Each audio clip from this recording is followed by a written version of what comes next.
with my father. You do the same tonight. You go and do the same. So they made the father drink wine again. And the second one went and slept with the father, had sex with the father. And thus, both the daughters of Lot were with child by the father. Thus, just like that, hakaza. Both the daughters of Lot were with child with the father. So ask the Christian, I'm asking the Christian, what is the moral of that?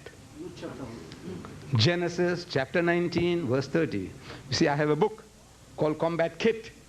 The next time when I come, inshallah, this I'll have to give it to you.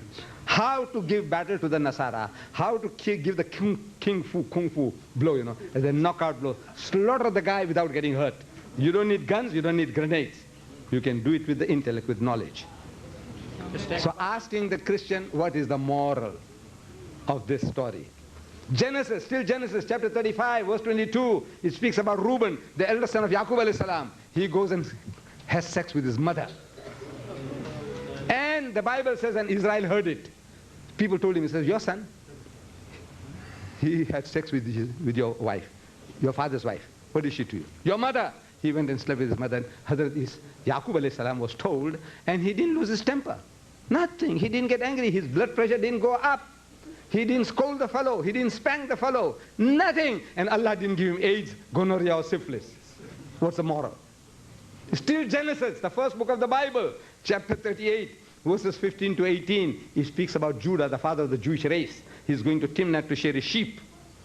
And he sees a woman sitting by the roadside, his daughter-in-law. So he thinks she's a harlot, a whore, a bitch. So he comes up to her and he says, allow me to come in unto thee. Let me have sex with you. So she said, what will you give me? Teaching your daughters prostitution. In the first book of the Bible, teaching your daughters and your sisters prostitution. When somebody says, come on, come on, he said, what will you give me, uncle? So I give you 50 cents. Can't you make it $1? Huh? Teaching your daughters to do prostitution.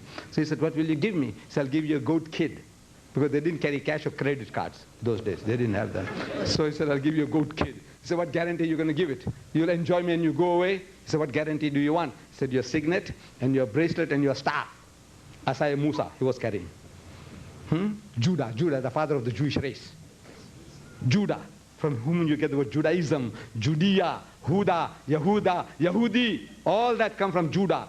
That man, he cohabits with his daughter-in-law. And first hit, he makes her pregnant. Twins. And these children of incest, these bastard children, are the great-grandfathers of your God Jesus. I'm telling the Christian, these are the great-grandfathers of your God Jesus Christ. What is the moral? What is the moral of that? Immoral. It's shit, wallah, shit. With the shit, that guy is getting customers.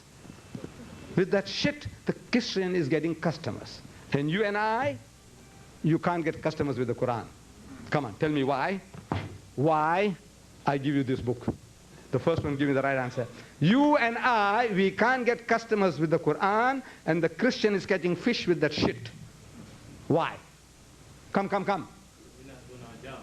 We don't open our mouth. Huh? Yeah, we don't open our mouth. That's the answer. We don't open our mouth. Give it to him. We don't open our mouth. You're not talking, man. You don't talk. That guy's talking. Any bloody rubbish, man, you can sell. My lemons are sweet. My lemons are sweet.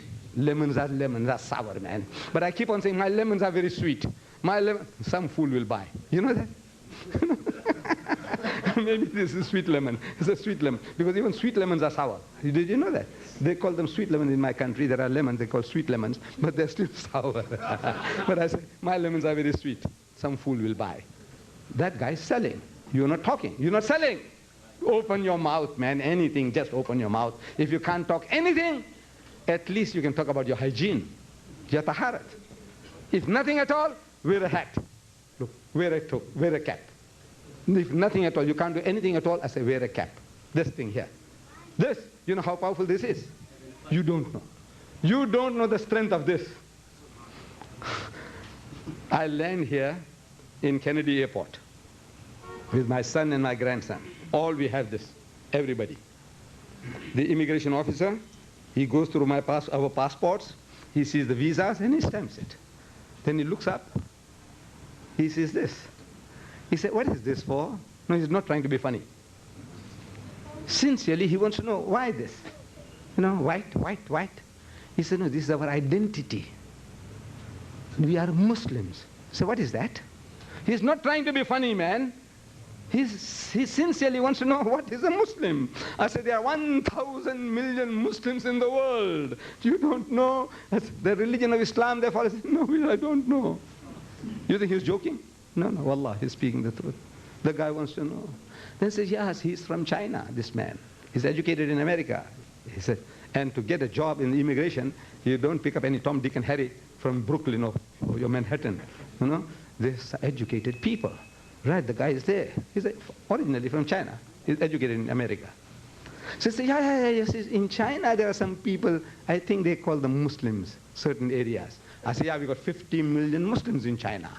He said, they don't eat the pig. I said, yes, we all Muslims, we don't eat the pig. He said, why? No, he wants to know why. Man, opening up doorways for you. From Chicago to J.F. Kennedy, the hostess. He said, why you got this on? Wallah. This is an open sesame, opening the doors for you. But we Muslims here, I addressed a group of ladies, 300, a couple of days ago, somewhere here in New York. Everyone with hijab, 100% hijab. You want your mothers and daughters and sisters to wear hijab? Your wives, huh? Yes, we do. Yes. What's wrong with you? Why are you afraid to identify yourself? Why are you ashamed to identify yourself that you are a Muslim? When you want your mothers and wives and daughters, to risk their necks, to wear all those things, I'm for it. I'm for it. But I'm asking that if you want your mothers and sisters and daughters to wear the hijab, why won't you identify yourself that you're a Muslim? It's an open society. It opens the doorway for you. The government said, what are you? Huh? I tell them, I say, look, I'm a fundamentalist. Every hotel I go to, the receptionist, I hear the chance, I say, I'm a fundamentalist. Huh? I think I've got a gun. No, with a smiling face, man, I'm a fundamentalist. They think I've got a gun with me, a grenade with me. No. Then I start telling, what is a fundamentalist? So they're fascinated. Wallah, they are hungry. They want to know why this, why that. Right? You are ashamed to identify yourself. If you only identify yourself. I'm told there are 800,000 Muslims in New York. More than that? Okay, 800,000. If you people have an identity, you'll terrify the enemy out of his wits. With all your guns and grenades, can't do it. He just looks at you. Said, so many Muslims in Manhattan, in Bronx. So Muslims. Because if you have an identity, that's the only thing the guy sees. All the others are sheep and goats. You don't notice them. All the others are incognito, you're not worth anything. To give you a second look. The Sikh, the Sikh people in India. They have the turbans and they have the beard. When it overgrows, it goes back again into the beard, into the turban. No, that's a uniform. That uniform gives them power. In India, they are one-tenth of the Muslims. We are 150 million Muslims in India, a minority of 150 million people. But we are like sheep and goats, not worth tuppence in that country. You know that?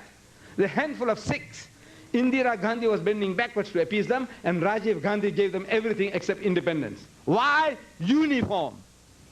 They have a uniform. Uniform gives you power, recognition. There's somebody, you are somebody, you are somebody. This is your nonentity. And for my sake, I want to meet my brothers in the street and I wish you salams. You say, Allah doesn't need this. I say, I know. He doesn't need this. I know. Between you and Allah, no problem. If you deserve Jannah, Allah will give you. If you deserve Jahannam, He'll put you there. He won't make a mistake with you. But me, your brother, I want to recognize you, that I can wish you salams in the street and you can wish me back. Why are you depriving me of that opportunity?